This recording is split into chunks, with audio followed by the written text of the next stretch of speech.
Good morning, this is Rashad Mitchell coming to you live from my YouTube channel as I continue on my part series, the professional sports teams that didn't win the championship during that season. This is part 29. Now, yesterday I started doing Major League Baseball teams that I watched in my lifetime and talk about those teams that didn't win the championship during that season but should have won it. Now, as I continue on, I did 1988 Mets, New York Mets of 1988. Now, today I'm going to do the 1990 Oakland A's. Now, this is a team that really should have definitely won the championship in 1990, but they ran into basically a Cinderella team and Cincinnati Reds in 1990. Not your vintage big red machine type of team, but they had good enough players to win the championship. Definitely had a great bullpen. We'll get into that. But first, let's look at the 1990 Oakland A's. This is what this part series is about. As far as this part 29 is about the 1990 Oakland A's. Now, this team had a great season. They won 103 games. They were 103 and 59. That was their record. 103 and 59. Also, this may have been the finest Oakland A's team because they led the league outright in wins for the third consecutive season, which remained the last major North American team to accomplish this until 2017, when the Golden State Warriors accomplished the same feat. Now, they had great players like Ricky Henderson, who's numbers speak for himself. 65 stolen bases, 28 home runs, hit for great average, 325 batting average. Took home the American League MVP. Obviously, you had Mark McGwire, Jose Canseco. Mark McGwire hit 39 home runs, while Jose Canseco hit 37. So this is a team that was loaded. They could steal bases, they could run, they could do it all, and they definitely represented that. And they were the defending champions. They won in '89. They beat the Giants the previous year, and now it's about them trying to win back-to-back titles, and they wasn't able to do it because, again, they ran to a team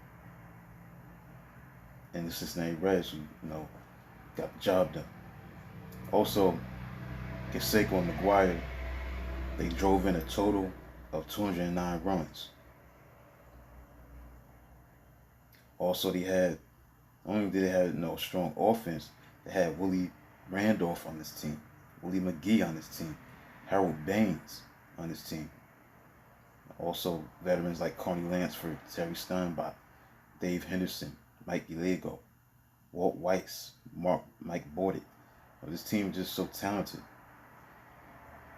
When you look at Henderson, McGwire, Canseco, McGee, Steinbach, Randolph, Baines, and Lansford, they played in at least one All-Star game between 1988 and 1990. The pitching staff was very strong. They were led by Bob Welch, who had 27 wins, ERA of 2.95 ERA. Also, he won the Cy Young Award in 1990. And Welch, as of 2014, remains the last Major League Baseball pitcher to win at least 25 games in a season. He won 27 in 1990. Obviously Dave Stewart, big-time pitcher, won 22 games. He finished in a tie for the second most wins in MLB that year. They had Mike Moore, Scott Sanderson, Kurt Young, obviously the great Dennis Eckersley, who had a 0.61 ERA while having 48 saves. And the Athletics only allowed 570 runs, which is the fewest in the American League by a wide margin. So the playoff run that they had, they easily won the division, American League West. They swept the Boston Red Sox in the ALCS, won their third straight pennant in the American League, and they were heavy favorites, rightfully so, against the Cincinnati Reds. Now, this is the best of times for the Oakland Athletics because they have not reached, the World Series since 1990. It's been 30 years. So let's look at the World Series between the Cincinnati Reds and the Oakland A's. Now, the Cincinnati Reds swept Oakland. The four-game sweep to the Reds for the Oakland A's in the 1990 was reminiscent of the A's loss to the Boston Braves 76 years earlier. Now, this was a surprising uh, World Series result because the Reds were clearly heavy underdogs. You know what I'm saying? And also, it was the second consecutive sweep in the World Series. Because remember, the Oakland A's did it to the Giants in '89, and what the Athletics did to the Giants, what was done to them by the Reds. So that World Series was remembered also for Billy Hatcher's 7 consecutive hits. Now let's look at the Cincinnati team. This team was 91 and 71. That was their record. They were managed by Lou Piniella. Had Billy Hatcher on the team, Barry Larkin. Eric Davis was a big-time hitter, big-time slugger. He did some great things.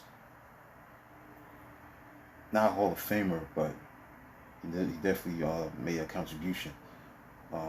They had Chris Sabo, Paul O'Neill. I think Harold Morris was on that team. I think catcher Joe Oliver was on that team. Also, they had a great bullpen. Noam Charlton, Randy Myers, and Rob Dibble. They were called the Nasty Boys. So they had the pitching staff to go with what they had on offense.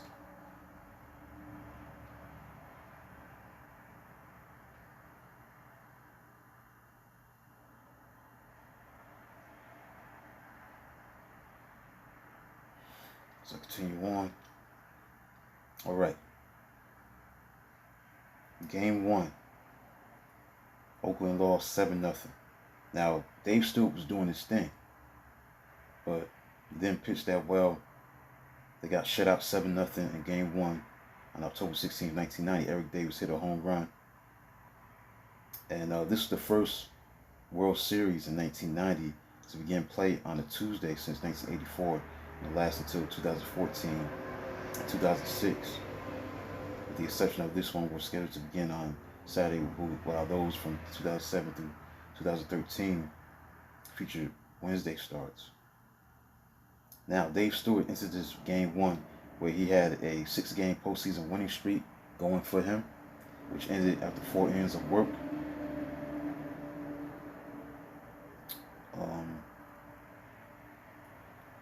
Eric Davis, man, he hit a 2-run home run.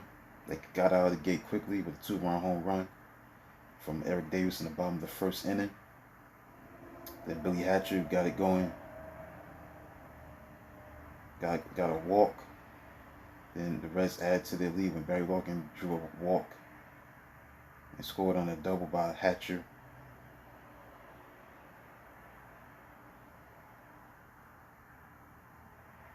But this Billy Hatcher, he started the streak with a walk in the first inning. Then he got a double in the third inning to drive in Barry Larkin. Paul O'Neill, grounded out, but Hatcher scored. Hatcher moved to third on shortstop. Mike Gallegos throw to home, then scored on Paul O'Neill's ground out. Then the fifth inning, 1-out double by Hatcher. O'Neill walked, and off the Todd Burns Davis R&B single made it 5-0. Chris Sabo hit a 2-run single to make it 7-0. Jose Rio pitched very well in this series. He settled very good, did a great job, 7 shutout innings. The Nasty Boys, Rob Dibble, Randy Myers, pitched the 8th and the 9th, and they cruised to a 7-0 win. Then Game 2, I remember this one.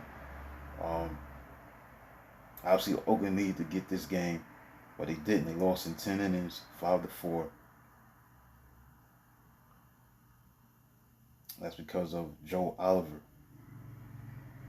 I believe he's the one that drove in the game-winning run.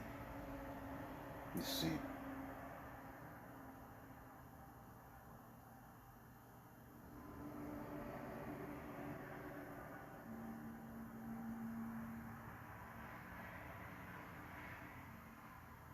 Yep. In the 10th inning, the Reds broke through to win the game off of A's closer Dennis Exley. Billy Bates chopped an infield single off home plate to start the inning. Chris Sable singled to left to put runners on first and second. Then Joe Oliver hit a bouncer that hopped over third base and down the line to drive in Billy Bates for a walk-off hit. And Joe Oliver. Yeah, Joe Oliver, man. And that was the game, man. That was it. That was all she wrote. And they won 5-4 in extra innings. And then game 3, Cincinnati just took it to Oakland. Cincinnati scored 8 runs. They won 8-3. Chris Sabo, he hit 2 home runs in this game. They took a 3-0 lead after winning 5-4 in extra innings in game 2. So in Oakland, they win 8-3 to go up 3-0. So now they put in Oakland in an impossible situation where they're definitely behind the 8 ball. Chris Sabo opened up the second inning, hit a home run to make it 1-0. Then the lead was short-lived when Harold Banks hit a soaring 2-run homer after Dave Henderson's single to give the A's a 2-1 lead. But everything opened up in the 3rd inning when the Reds' 7-run inning began with Billy Hatcher's 8th hit and 9 at-bats. He had wrapped into a double play in the 1st inning, ending his streak of 7 straight hits. Paul O'Neill then singled off the glove of first baseman Mark McGwire.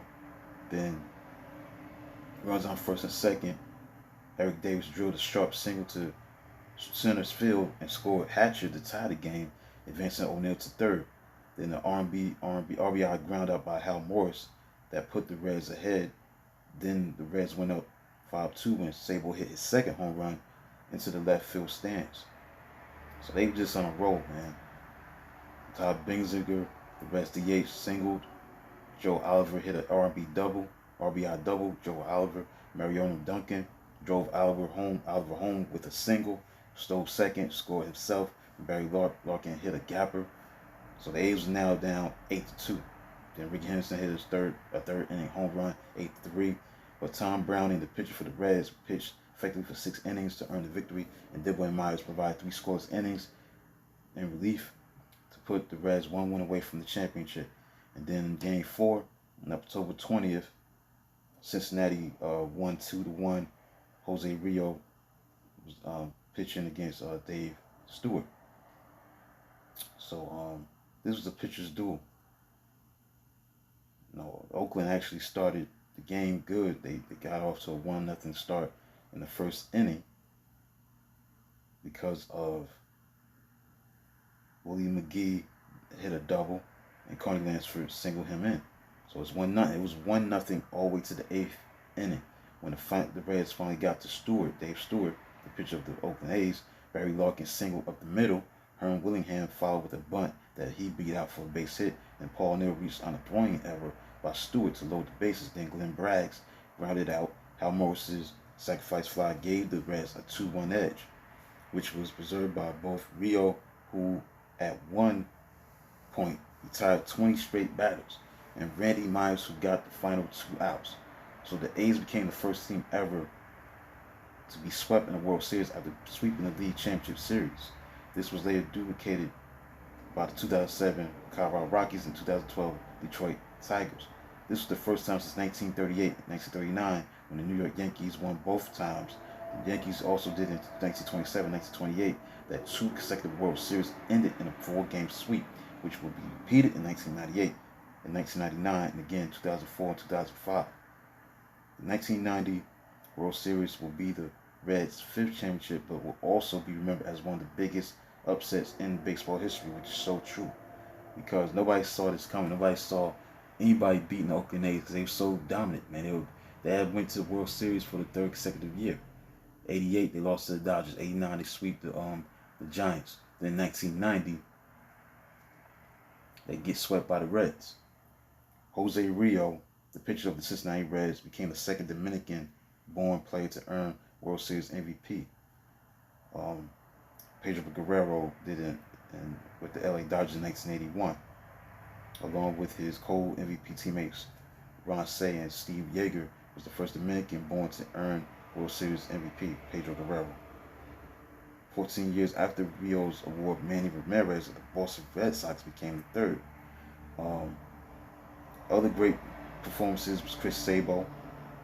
Was 9 for 16, played third base for the Reds with 2 home runs. Billy Hatcher had a World Series record with 7 consecutive hits. Billy Hatcher, he could have won MVP. I mean, the dude had a 750 batting average, 9 for 12, broke a 4-game series mark set by Babe Ruth, who hit 625 in 1928. So, they could have gave the MVP of this World Series to Billy Hatcher, but they gave it to Jose Rio.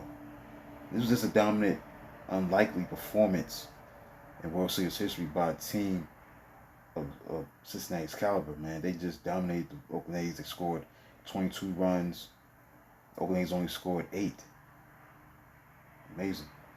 That was the total runs. They had 45 hits. Cincinnati and the Oakland A's only had 28 hits.